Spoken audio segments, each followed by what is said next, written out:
Hello बच्चों, कैसे हैं आप लोग। मुझे उम्मीद है काफ़ी अच्छे होंगे। तो चलिए आज मैं आपको बताऊंगा संस्कृत क्लास 10th के लिए। क्लास 10th के लिए मैं आपको बताऊंगा संस्कृत, और संस्कृत का जो पहला चैप्टर है आपका मंगलम। कौन सा चैप्टर है? मंगलम पाठ है। मैं आपको आज इस मंगलम पाठ का पूरा जो लाइन बाय लाइन होता है, एक एक करके लाइन बाय लाइन मैं आपको इसका अर्थ बताने वाला हूं, और बिल्कुल अच्छी तरह से आप आज इसका तैयारी कर पाएंगे। बिल्कुल कम समय में मैं आपको बेहतर बताऊंगा। तो आप जो है अभी देखिए कि मैं आपको पहला चैप्टर संस्कृत का बताऊंगा, और जो चैप्टर है आपका मंगलम चैप्टर है। मंगलम चैप्टर है जो जैसे कि आप देख रहे हैं मेरे हाथ में संस्कृत किताब है, और क्लास 10th का है। तो चलिए मैं आपको बिना टाइम जाया किए, बिना इधर उधर की बातें किए, सीधे मैं आपको आपके सेशन पे ले चलता हूँ। तो पहला चैप्टर आपका कौन सा रहा? मंगलम पाठ, पहला बुक का पहला चैप्टर है। पहले मैं आपको थोड़ा सा बता दूं संस्कृत विषय के बारे में। तो आप जान लीजिए कि आप जब 10th का एग्ज़ाम देंगे तो एग्ज़ाम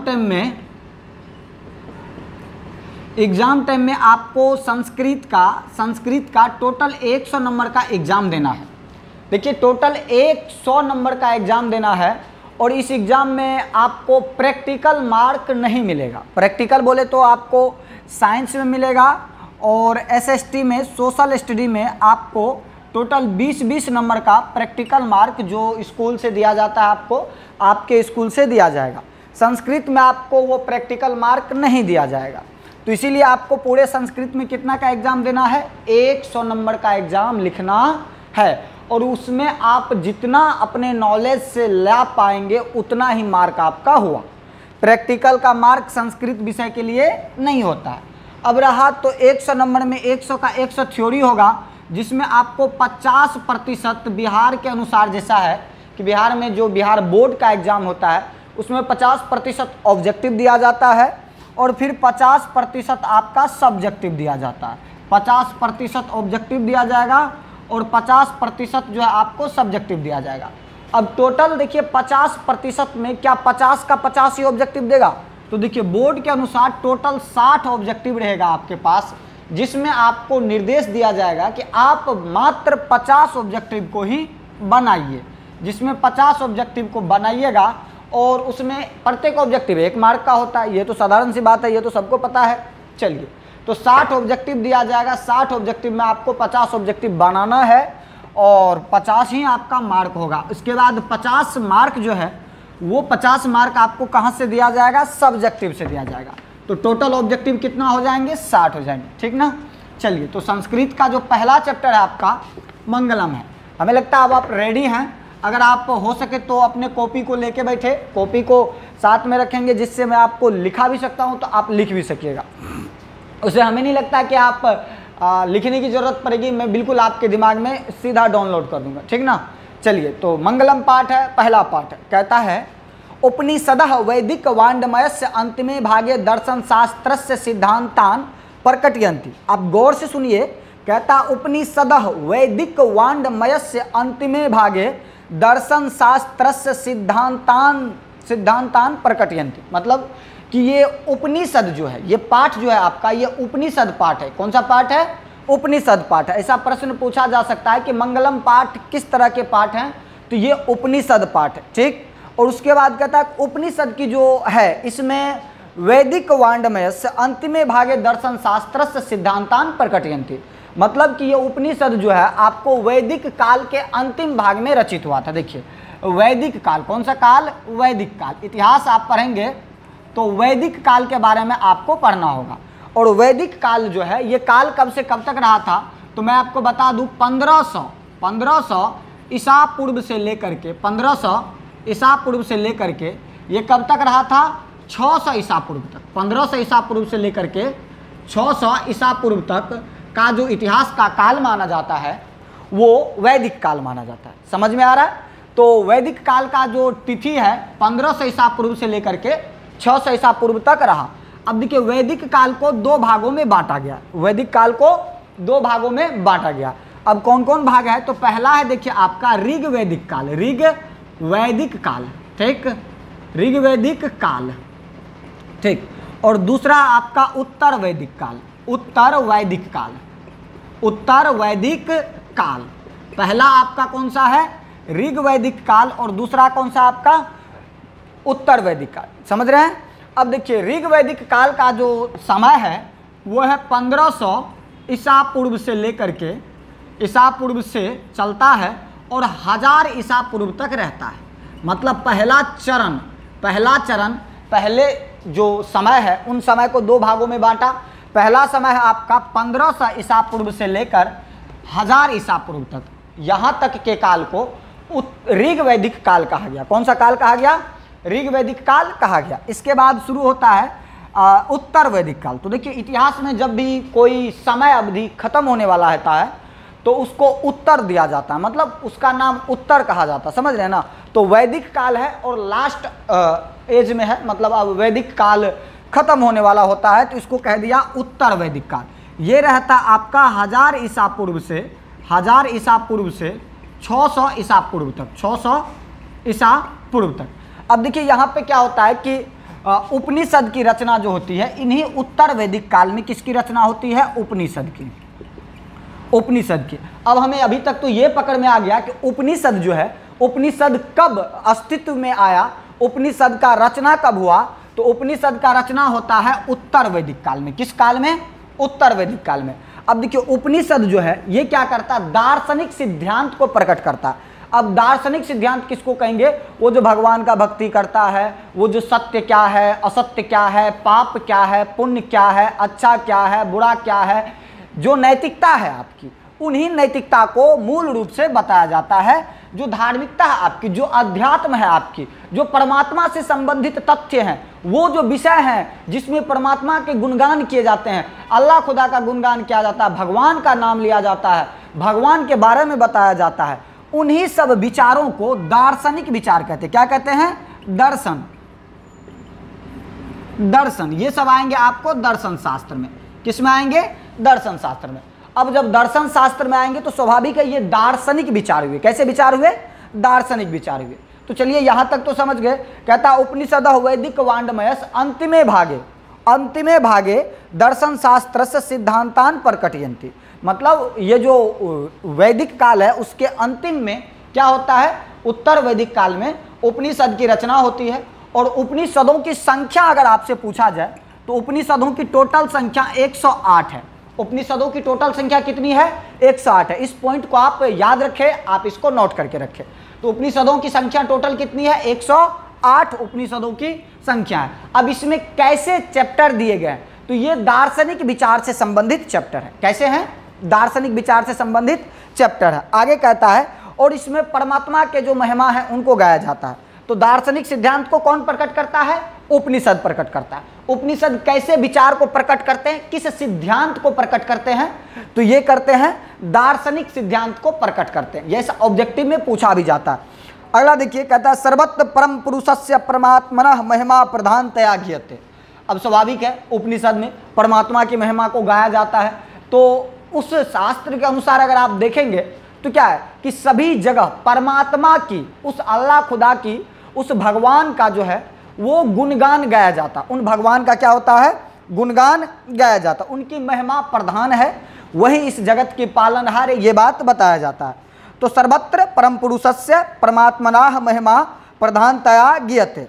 सभी जगह उन परमपिता परमात्मा की प्रधान महिमा को गाया जाता है। कहता है आगे की लाइन में, तेन परमात्मनः जगत व्याप्त मुनि शासितम। अगला लाइन देखिए गौर से, तेन परमात्मनः जगत व्याप्त मुनि शासितम चास्ति। मतलब कि सभी जगह बोले तो ये संपूर्ण संसार को किसके द्वारा अनुशासित किया जाता है, किसके द्वारा शासित किया जाता है, तो वो परमात्मा के द्वारा। किसके द्वारा, परमात्मा के द्वारा इस संपूर्ण संसार को, इस पूरे ब्रह्मांड को शासित किया जाता है। इन पूरे ब्रह्मांड को, संसार को शासित किया जाता है। इन पूरे ब्रह्मांड का शासक कौन है, तो वही भगवान, वही अल्लाह, वही खुदा, वही गॉड, वही है इस जगत के पालनहार, इस जगत के कर्ता धर्ता। आगे देखिए, आगे कहता है सौ एव सर्वेशाम तपसाम परम लक्षण। अब आगे की बात कर रहा है कि जितने भी तपस्वी हैं, जितने भी ऋषिगण हैं, मुनिगण हैं, साधक हैं, जो परमात्मा की भक्ति में लीन होता है, जितने भी ऋषि मुनिगण साधक दास सब हैं, परमात्मा के दास हैं, उन सब का जो साधना करते हैं, उनका जो ऋषिगण है, उनका जो साधु हैं, संत हैं, फकीर हैं, उन सभी का क्या उद्देश्य है, वो ये जो कर रहे हैं तो इसके पीछे का रीजन क्या है। कोई साधना करता है, तप करता है, योगी योग करता है, उसका क्या लक्ष्य है, ये जो कर रहा है उसके पीछे क्या उद्देश्य है, तो उसका मुख्य उद्देश्य है परमात्मा को प्राप्त करना, उस परमपिता परमात्मा को प्राप्त करना। तो स ए सर्वेशाम तपसाम परम लक्षणम, सभी तपस्वी ऋषिगण मुनिगण का ये लक्ष्य होता है कि उस परमात्मा को प्राप्त करे। आगे देखिए, कहता है अस्मिन पाठे परमात्परा उपनिषदा पदात्मका पंचमंत्रा संकलिता सन्ति। मतलब इस पाठ में जो है परमात्मा से संबंधित, इस पाठ में परमात्मा से संबंधित पांच मंत्र पद के रूप में संकलित किया गया, अर्थात श्लोक के रूप में संकलित किया गया है। चलिए, तो अब वो श्लोक क्या है वो मैं आपको दिखाता हूं। तो अभी तक में आप जो देखे ये काफी इंपॉर्टेंट है, ये पाठ का परिचय है, तो इसके बारे में आप देखिए। उपनिषद वैदिक समय के अंतिम टाइम में रचा गया, लिखा गया। उपनिषदों की टोटल संख्या 108 है। उपनिषदों की टोटल संख्या कितनी है? 108 है।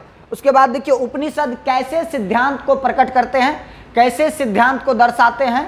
तो ये उपनिषद जो है ये दार्शनिक सिद्धांत को प्रकट करते हैं। उपनिषदों की कुल संख्या कितनी है? तो 108 है। कितनी है? 108 है। चलिए यहाँ तक आप लोग बेहतर समझे। चलिए अब आगे देखते हैं आगे क्या होता है। ठीक है, आगे जो है आपका जो श्लोक है, आगे आपका जो श्लोक है वो श्लोक क्या है? अगला श्लोक है हिरण्मयेन पात्रेण सत्यास पिहितम मुखम तत्वम पुसन्न पावृनु सत्य धर्म। देखिए यहाँ पे कहता है हिरण्मयेन पात्रेण सत्यास पिहितम मुखम तत्वम पुसन्न पावृनु सत्य धर्म दृष्टि। देखिए यहाँ पे अर्थ समझते हैं। अब कहता है हिरण्मयेन,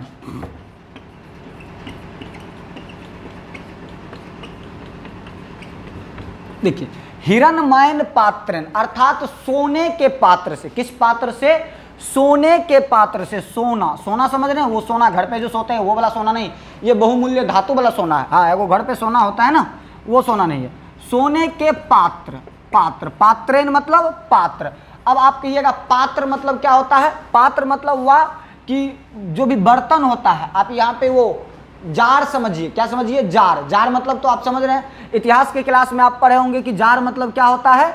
रूस का सम्राट। रूस का सम्राट होता है, इतिहास में आप ये पढ़े होंगे। लेकिन यहाँ पे आप रूस का सम्राट मत समझिएगा, यहाँ पे पात्र समझिए, मतलब जार समझिए। जार मतलब क्या समझिए?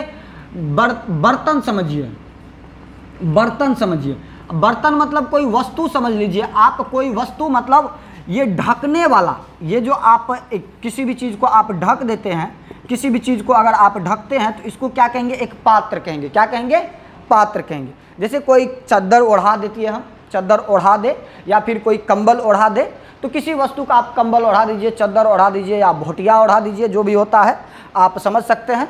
तो ओढ़ाने वाली बात कर रहे हैं। तो कहता है हिरण्मयेन पात्रेण सत्यास पिहितम मुखम। तो ये परमात्मा से विनती कर रहे कि हे परमात्मा, आपने जो ये सत्य के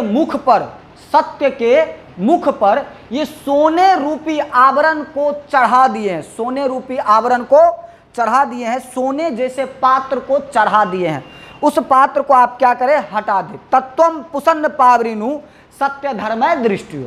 आप उस पात्र को, उस सोने रूपी पात्र को हटा दे, ताकि क्या हो सके? सच्चे धर्मवान, सच्चे धर्मात्मा जो धर्म के अनुयायी हैं, वो इस धर्म के अनुयायी उस सच्चे धर्म को प्राप्त कर सके। ये पाखंड वाला धर्म की बात नहीं चल रही है, ये सच्चे धर्म की बात चल रही है। ये जो आपकी मानवता है, जो आपका अच्छाई है, उनकी बात कर रहे हैं यहाँ पे पाखंड की बात नहीं चल रही है। हाँ, कि जैसे कि धर्म है तो धर्म के बारे में तो आप जानते हैं, उनके बारे में बात नहीं करना। चलिए, तो ये कह रहा है कि हिरण्मयेन पात्रेण सत्यास पिहितम मुखम तत्वम पुसन्न पावृनु सत्य धर्म। कि हे परमात्मा, ये जो सत्य का मुख है, जिसको आप सोने जैसे आवरण से ढक दिए हैं, सोने जैसे आवरण से ढक दिए हैं, इन आवरण को हटा दीजिए, इन आवरण को हटा दीजिए, ताकि सच्चे धर्मवान क्या कर सके? इस सत्य का दर्शन कर सके, इन सत्य के मुख का दर्शन कर सके। तो ये आपका पहला श्लोक है। हिरण्मयेन पात्रेण सत्यास पिहितम मुखम तत्वम पुसन्न पावरिनु सत्य धर्म दृष्टियो। चलिए, अगर आप अभी तक पहला श्लोक अच्छी तरह समझ लिए हैं तो एक बार कमेंट बॉक्स में यस लिख दीजिए या वाई लिख दीजिए। आपको ज़्यादा नहीं लिखना है, सिर्फ वाई लिख दीजिए कि आप इस श्लोक को समझ चुके हैं। देखिए श्लोक फिर से समझिए। हिरण्मयेन पात्रेण, सोने रूपी आवरण से, सोने रूपी आवरण से, हिरण्मयेन पात्रेण सत्यास पिहितम मुखम, सत्य के मुख को जो ढका हुआ है, सत्य का मुख जो ढका हुआ है, तत्वम पुसन्न पावरिनु सत्य धर्मय दृष्टियो, इस चीज को, इस आवरण को आप हटा दे ताकि सच्चे धर्मवान क्या कर सके, इस सत्य के मुख का दर्शन कर सके। यह आपका पहला श्लोक है और पहला श्लोक जो लिया गया है यह आपका ईशावास्य उपनिषद से लिया गया। किससे लिया गया है? ईशावास्य उपनिषद से लिया गया, ठीक ना। तो पहला श्लोक कहां से लिया गया है? ईशावास्य, ईशावास्य उपनिषद। तो याद रहेगा पहला श्लोक आपका किस उपनिषद से लिया गया है? ऑब्जेक्टिव में पूछा जाएगा मंगलम पाठ के प्रथम श्लोक किस उपनिषद से संकलित है, किस उपनिषद से उद्धृत है, किस उपनिषद से लिया गया है, किस उपनिषद में संकलित है। तो आप इसको कहेंगे ईशावास्य उपनिषद में। किस में लिया गया है? ईशावास्य उपनिषद से लिया गया। अब आपसे पूछा जाए कि सत्य का मुख किस रूप, किस चीज से ढका है, सत्य का मुख किस चीज से ढका है, तो यहाँ पे आपको उत्तर देना है हिरण्मयेन पात्रेण। ऑप्शन में रहेगा हिरण्मयेन पात्रेण, तो आपको ये देना है। अगर ऑप्शन में ना रहे, हिरण्मयेन पात्रेण ना रहे और उसके जगह दे दे सोने के आवरण, तो सही है, सोने के आवरण से। समझ रहे हैं? चलिए बेहतर है। अगर समझ गए हैं तो कमेंट बॉक्स में वाई लिख करके डालें। अगर समझ गए हैं तो कमेंट बॉक्स में वाई टाइप करें और मैं समझ जाऊंगा कि आप बिल्कुल समझ चुके हैं। चलिए अगला श्लोक देखिए। अगला कहता है अनोर्नियान महतो महियान आत्मस्य जंतो निरहितो गुहायाम, अनोर्नियान महतो महियान आत्मस्य जंतो निरहितो गुहायाम तम करतु पश्चति वीत शोको धातु प्रसादा नमहि मानमात्मनः। देखिए अनोर्नियान महतो महियान आत्मस्य जंतो निरहितो गुहायाम, फिर से समझिए। कहता है अनोर्नियान महतो महियान आत्मस्य जंतो निरहितो गुहायाम तम करतु पश्चति वीत शोको धातु प्रसादा नमहि मानमात्मनः। ये जो परमात्मा है, उन परमात्मा के बारे में कहा जा रहा है कि ये परम पिता परमात्मा, वे दिव्य पुरुष, ये महान आत्मा जो है ये अणु से भी छोटे हैं। अनोर्नियान महतो महियान, अणु से भी क्या है? छोटे, अर्थात सूक्ष्म से सूक्ष्म है। आप ये बताइए, आप परमात्मा को देखें, आप अल्लाह खुदा को देखें? नहीं, ये आपके अंदर की एक अच्छाई है, ये आपके अंदर की एक अच्छाई है। आप उसे महसूस कर सकते हैं, आप उसे क्या कर सकते हैं? महसूस कर सकते हैं। नहीं कोई देखा है तो भाई हो सकता है आप लोग भिनसरवा को रात में सपना में देखे होंगे। हम तो मानते हैं अल्लाह खुदा को, भगवान को, जो भी है उसे पूजा जाता, उसे अनुभव किया जाता, वो आपके अंदर की अच्छाई है। तो ये यही कह रहा है कि वो अणु से भी छोटे हैं, वो जो है सूक्ष्म से भी सूक्ष्म, अणु परमाणु तो जानते, अणु परमाणु से भी क्या है? छोटे हैं, जिसको आप देख नहीं सकते हैं। वो एक भावना है, वो एक आस्था है, वो आपका प्रेम है, वो आपका लगाव है। वही परमात्मा है जो सच्चा है, जो सत्य है, जो सच्चा है, जो सत्य है, वही परमात्मा है। अब उन परमात्मा के बारे में उपनिषद में स्पष्ट कहा है कि वो अणु से भी छोटे हैं, लेकिन महान से भी महान है। वो बहुत महान है, वो महान से भी महान है। कौन महान है? आप महान है, हम महान है नहीं, वो परमात्मा महान है जो अणु से भी छोटे हैं और महान से भी महान है। तो हर एक छोटी छोटी चीज़ों को इग्नोर नहीं करे, वो एक ना एक दिन कभी ना कभी महान हो सकता है। तो शुरुआत में हर एक चीज़ आम होता है और धीरे धीरे मेहनत करने के बाद ही वो फिर से महान होता है। तो आप इस बात को समझिए कि वो परमात्मा जो है अणु से भी छोटे हैं और महान से भी महान है, अणु से भी छोटे हैं और महान से भी महान है। वो मनुष्य के हृदय रूपी गुफा में विराजमान है। नहीं, वो मनुष्य ही नहीं, पूरे जगत के सभी जीवों के हृदय रूपी गुफा में विराजमान है। आपका जो हृदय है, जो आपके शरीर के अंदर आत्मा है, जो आपके शरीर को जीवित रखता है। अगर शरीर से कहा जाए आत्मा निकल गया, वो भी नहीं दिखता, आत्मा भी नहीं दिखता है, वैसे साइंटिफिक कभी कोशिश भी किया गया है। तो देखिए आत्मा वो आपका परमात्मा है, आपके शरीर के अंदर है। वो क्या है? आपके शरीर के अंदर है। तो वो सभी जीवों के शरीर के अंदर होता है। तो वही कहता है अनोर्नियान महतो महियान आत्मस्य जंतो निहितो गुहायाम तम कर्तु पश्चति वीत शोको धातु प्रसादानम ही मानमात्मनः, कि ये परमात्मा अणु से भी छोटे और महान से भी महान है। वो मनुष्य के हृदय रूपी गुफा में विराजमान है और जितने भी मुनिगण ऋषिगण साधक साधु संत हैं, इन सबों का तप करने का या ऋषि मुनिगण का फकीर का फकीरीपन का उद्देश्य होता है उन परमपिता परमात्मा को प्राप्त करना, और ये शौक रहित होकर उस परमपिता परमात्मा को प्राप्त करने का अपनी लक्ष्य बनाते हैं। तो चलिए ये आपका दूसरा श्लोक है। अगर आप दूसरा श्लोक भी समझ गए हैं तो कमेंट बॉक्स में Y लिखिए, अगर नहीं समझे हैं तो N लिखिए, मैं बिल्कुल समझ जाऊंगा। N लिखिए या Y लिखिए ताकि मैं समझ सकूं कि आप बेहतर तरीका से पढ़ रहे हैं। चलिए अगला श्लोक देखते हैं। ये आपका दूसरा श्लोक हो गया। दूसरा श्लोक अगर पूछा जाए आपसे, दूसरा श्लोक किस उपनिषद से लिया गया है, तो ये कठ उपनिषद से लिया गया। किससे लिया गया है? कठ उपनिषद से लिया गया है। दूसरा उपनिषद किस श्लोक से लिया गया है? कठ उपनिषद से लिया गया। अब दूसरे श्लोक से कौन कौन सा ऑब्जेक्टिव बन सकता है उसे हम देख ले एक बार। तो देखिए पहली बात कहेगा अणु से भी सूक्ष्म कौन है? परमात्मा। अणु से भी सूक्ष्म कौन है? वो परमात्मा आत्मा। कौन है? अनोर्नियान महतो महियान आत्मस्य जंतो निहितो गुहायाम। तो अणु से भी सूक्ष्म क्या है? आत्मा है। क्या है? आत्मा है। अणु से भी सूक्ष्म कौन है? आत्मा। दूसरी बात पूछा जाए महान से भी महान कौन है? तो आत्मा है। कौन है? महान से भी महान कौन है? आत्मा है। सूक्ष्म से सूक्ष्म और महान से महान कौन है?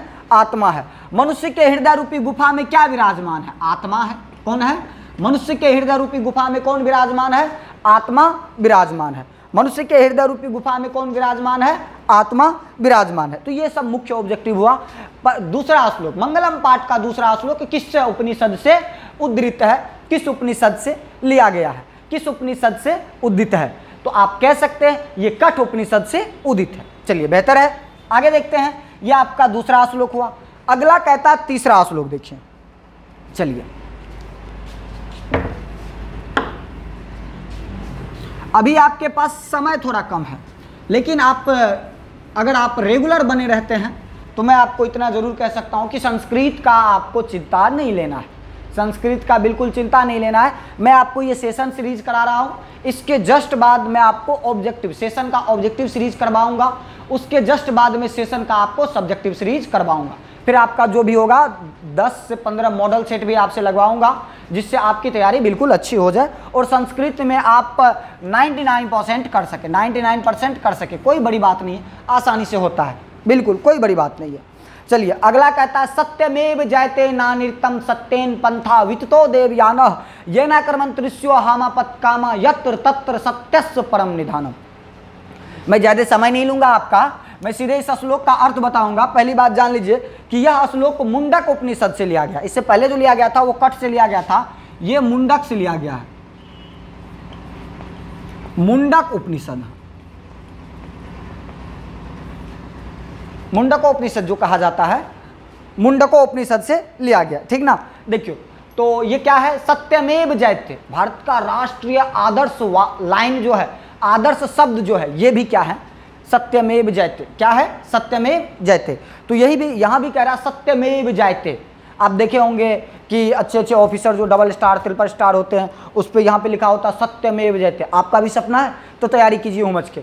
आप कोई बड़ी बात नहीं, अगर दुनिया में कोई एक काम कर सकता है तो आप भी उस काम को कर सकते हैं। बस अंतर बस इतना है कि आपको उस काम के प्रति लगन होना चाहिए। आपको काम के प्रति लगन होना चाहिए। कहा जाता है बच्चों, ये बात स्पष्ट कहा जाता है कि मंजिल क्या है, रास्ता क्या है। मंजिल क्या है, रास्ता क्या है? जब बुलंद है हौसला तो फिर फासला क्या है? जब बुलंद है हौसला तो फिर फासला क्या है? तो चलिए देखते हैं बुलंद हौसलों के साथ। अगला श्लोक कहता सत्यमेव जयते नानिर्तम। सत्य की हमेशा जय होती है, सत्य की हमेशा जीत होती है, सत्य हमेशा विजय पाता है। सत्यमेव जयते नानिर्तम सत्येन पंथा विततो देवयानः।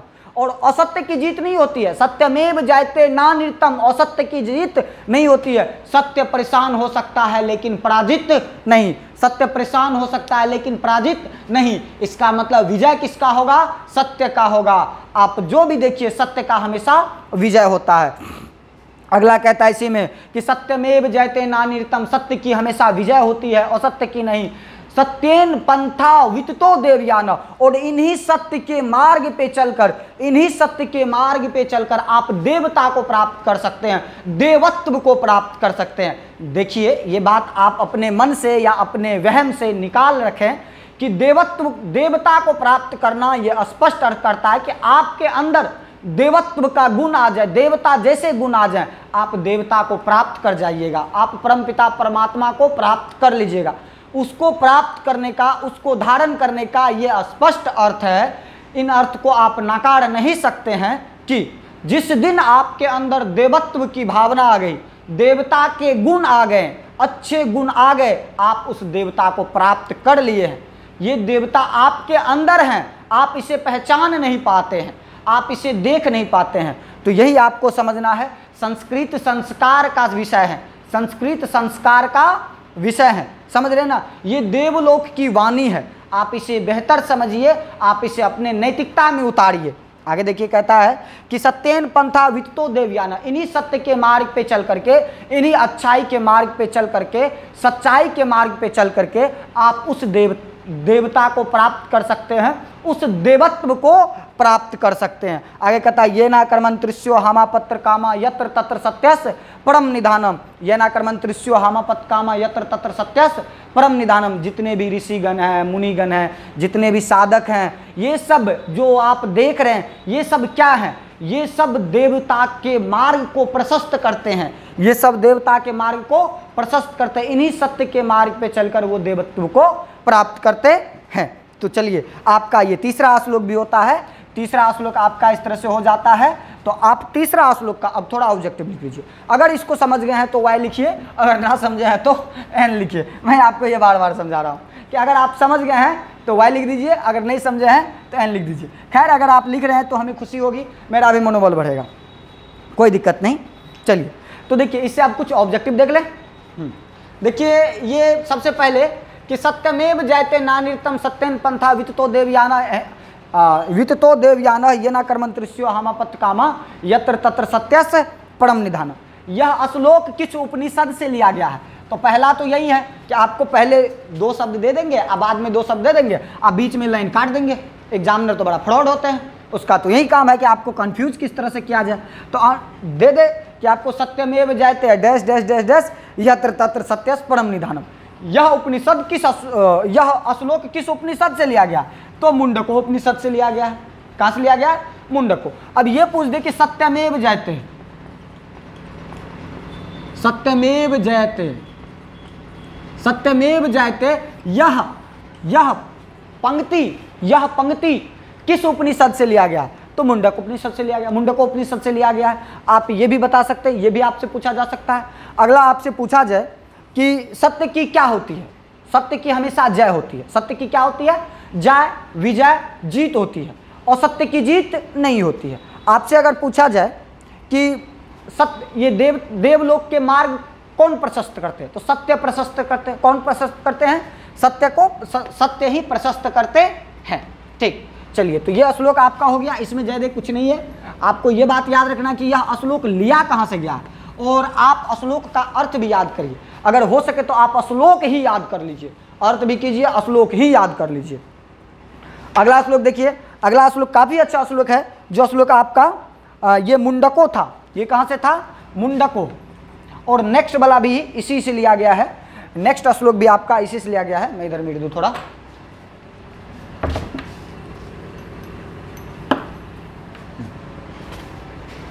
देखिए नेक्स्ट श्लोक है आपका, यथा नदः स्यन्दमानाः समुद्रे अस्तम गच्छन्ति नाम रूपे विह तथा विद्वान नाम रूपात् विमुक्तः प्रात् परम पुरुषमुपैति दिव्यम। प्रात् परम पुरुषमुपैति दिव्यम। देखो कहता है यथा नदः स्यन्दमानाः समुद्रे अस्तम गच्छन्ति नाम रूपे विह तथा विद्वान नाम रूपात् विमुक्तः प्रात् परम पुरुषमुपैति दिव्यम। बेहतर है। चलिए देखिए ये भी लिया गया मुंडकोपनिषद से। कहाँ से लिया गया है? मुंडकोपनिषद से लिया गया है। तो आपको ये भी यही याद रखना है। देखिए टोटल आपके पास 5 श्लोक हैं। कितने हैं? 5 श्लोक है। पंचमंत्राः संकलिताः सन्ति। यहाँ पे आपको पहले ही बताएं कि 5 मंत्र जो हैं वो आपको इसमें दिया गया है, जो टोटल 4 उपनिषदों से दिया गया है। 5 उपनिषद नहीं है, 4 उपनिषद से 5 मंत्र दिए गए। तो किसी न किसी उपनिषद से 2 मंत्र तो लिया ही ना होगा, तभी ना 5 को पूरा, इधर उपनिषद 4 को पूरा है। देखिए कहता है कि यथा, यथा मतलब जैसे, यथा नदः मतलब नदी, जैसे बहती हुई नदियाँ, जैसे बहती हुई नदियाँ अपने नाम और रूप को छोड़कर, जिस तरह बहती हुई नदियाँ अपने नाम और रूप को छोड़कर समुद्र में विलीन हो जाती। समुद्र में अगर पानी जाए, किसी नदी का पानी जाए, तो उस समुद्र के पानी से एक लोटा निकाल लीजिए, एक बाटी गिलास में निकाल लीजिए, उसको देखिए तो कौन सा कावेरी नदी का, कौन सा गंगा नदी का, कौन सा यमुना नदी का, कौन सा ब्रह्मपुत्री नदी का, अरे फलना चिलना कौन कौन नदी का, पता चलेगा? नहीं चलेगा। अब इसी तरह संसार को देखिए, संसार में इतना होता भाई, ये इस देश का है, वो उस देश का है, चलिए भारत देश का है, ये इस धर्म का है, उस धर्म का है, कोई ईसाई है, कोई मुसलमान है, कोई हिंदू है, कोई सिख है, पादरी है, जैन है, फलना चिलना इतना उतना जो भी है सब है। अब वो सब सबको मरना है एक ना एक दिन, सब एक दिन ना एक दिन क्या होंगे? मर जाएंगे। आज मरे कल मरे, कभी ना कभी मृत्यु निश्चित है। अगर इस दुनिया में किसी चीज़ का गारंटी है तो वो मृत्यु है। क्या है? नो गारंटी जिंदगी है। जिंदगी की कोई गारंटी नहीं, मृत्यु की गारंटी है। अगर आप जन्म लिए हैं तो मरना तो है, और कुछ हो या ना हो बात की बात है, लेकिन मरना तो पक्का है। ठीक, अब वो मर के क्या होते हैं? परमपिता परमात्मा में विलीन हो जाते हैं। अब आप परमात्मा के पास जाइएगा, अल्लाह खुदा के पास जाइएगा, वहाँ पे क्या होगा? आपसे पूछा जाएगा भैया हिंदू हो ना, भैया मुसलमान हो ना, ईसाई हो ना, पादरी हो, जैन हो, चर्च हो, यहूदी हो। अरे भैया जिस चीज़ को देखते हैं कोई दिक्कत नहीं, किसी चीज़ को नहीं। चर्च वैसे धर्म नहीं है, चर्च में पूजा होता है, वो मंदिर है। तो धर्म पूछा जाता है? नहीं पूछा जाता। आपसे नाम पूछा जाएगा, मेरा नाम अमित कुमार है। अब बताइए अमित कुमार नाम से हिंदू लग रहे हैं? नाम से लग रहे हैं भी, कोई दिक्कत नहीं। अब नाम, अब वहाँ पे भगवान आपका नाम पूछेगा? नहीं पूछेगा ना, बिल्कुल भी नहीं पूछेगा। तो इसी तरह जिस तरह बहती हुई नदियाँ अपने नाम और रूप को छोड़कर अभी बहुत सुंदर हैं, तो क्या फर्क पड़ता है? भगवान के पास जाकर के आप अपनी सुंदरता दिखा करके अपने पापों का प्रायश्चित कर लीजिएगा? संभव है? नहीं है, बिल्कुल संभव नहीं है। तो इसी तरह ये भी कह रहा है कि जिस तरह बहती हुई नदियाँ, जिस तरह बहती हुई नदियाँ अपने नाम और रूप को छोड़कर समुद्र में विलीन हो जाता है, उसी तरह विद्वान पुरुष जो हैं, जो विद्वान हैं, जो वाकई ज्ञानी हैं, जो इस संसार को समझते हैं, जो इस संसार रूपी सागर को पार करना चाहते हैं, जो सत्य को देखे हैं, सत्य को परखे हैं, सत्य का धारण किए हैं, वो विद्वान पुरुष क्या करते हैं? इस फालतू की बात में धर्म तरम ये जो हैं वो अपने व्यक्तिगत रखते हैं। उसको ये नहीं कहना कि ये धर्म वो धर्म, जो भी है वो अपने आप में व्यक्तिगत रखते हैं, और व्यक्तिगत रखने के बाद वो उस परमपिता परमात्मा में विलीन होते हैं। मतलब अपने नाम और रूप को छोड़कर, वो अपने नाम और रूप को छोड़कर, विद्वान पुरुष अपने नाम और रूप को छोड़कर ये परमपिता परमात्मा में क्या होते हैं?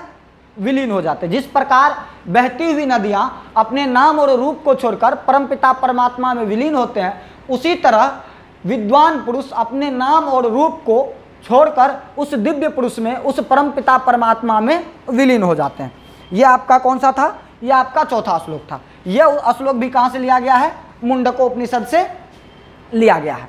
अब देखिए, अब ये कहता है बहती हुई नदियाँ किस में जाकर मिलेगी? ये आपका ऑब्जेक्टिव में आएगा कि बहती हुई नदियाँ किस में जाकर मिलेगी? तो समुद्र में किस में मिलेगी? समुद्र में जाकर के मिलेगी। बहती हुई नदियाँ किस में मिलेगी? समुद्र में जाकर के मिल जाएगी। तो देखिए नदी हुई नदियाँ कहाँ जाकर के मिलेगी? समुद्र में। अब विद्वान पुरुष किस तरह परमपिता परमात्मा में विलीन होते हैं? जिस तरह नदियाँ समुद्र में मिलती है, उसी तरह विद्वान पुरुष परमपिता परमात्मा में विलीन हो जाते हैं। यह किस पाठ से उद्धृत है? तो पाठ का नाम पूछा जाए तो मंगलम पाठ बताना है, अगर उपनिषद पूछा जाए तो मुंडकोपनिषद बताना है। चलिए, इसमें भी ज़्यादा कुछ नहीं है, समझना है। अगर आप समझते हैं तो संस्कृत आपको एक विषय नहीं, एक अच्छे बेहतर इंसान बनाएगा। संस्कृत वो शास्त्र है, संस्कृत वो सब्जेक्ट है जिसके शब्दों में शुद्धता है, आपको ये बेहतर बनाएगा। चलिए अब देखिए, चौथा श्लोक तो हो गया आपका, लास्ट श्लोक है। अगर आप इसको समझे हैं तो वाह दीजिए, ना समझे हैं तो एन दीजिए। देखिए कहता अगला, वेदाह में तम महानतम आदित्य वर्ण तमसह प्रस्तात तमेव विद्वाति मृत्यु में ती नायनः पंथा विद्यते आयनाय, विद्यते आयनाय। देखिए कहता वेदाह में तम पुरुषम महानतम, वेदों में जिसे महान कहा गया है। अब ये बताइए वेदों की संख्या कितनी है?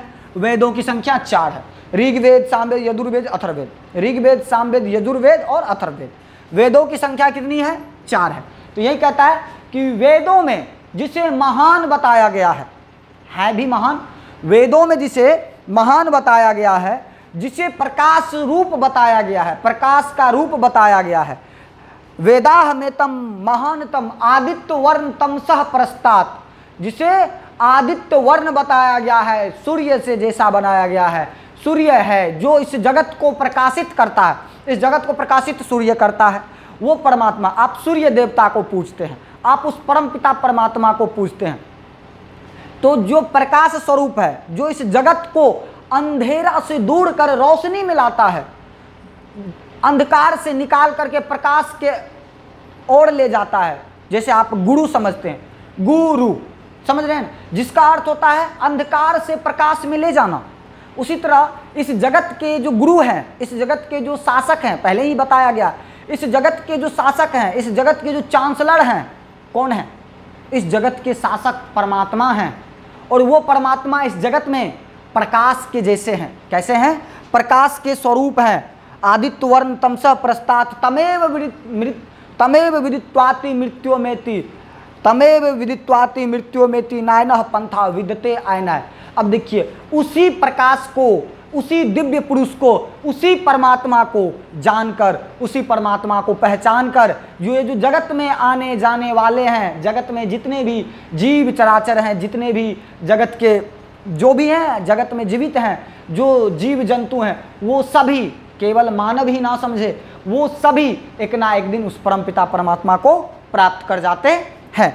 तो ये कहता है वेदाह में तम महानतम आदित्य वर्ण तमसह प्रस्तात तमेव विदित्वाति मृत्यु मेति, तमेव विदित्वाति मृत्यु मेति नायनः पंथा विद्यते आयनाय, विद्यते आयनाय।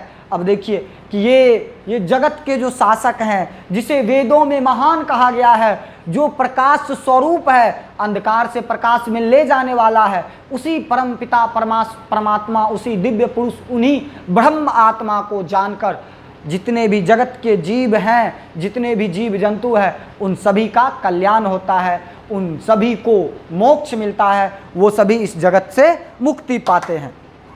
तो चलिए, ये भी चौथा श्लोक आपका हो जाता है, चौथा नहीं 5वां श्लोक हो जाता है। और ये 5वां श्लोक किस उपनिषद से लिया गया है? तो ये लिया गया है श्वेताश्वर, श्वेताश्वर उपनिषद से लिया गया है, श्वेताश्वर उपनिषद से लिया गया है। चलिए, तो यहाँ तक समझ गए। अब चलिए इसके ऑब्जेक्टिव देखना है, तो चलिए नेक्स्ट वीडियो में हम ऑब्जेक्टिव देखेंगे। तब तक के लिए जय हिंद, मिलते हैं अगले वीडियो में।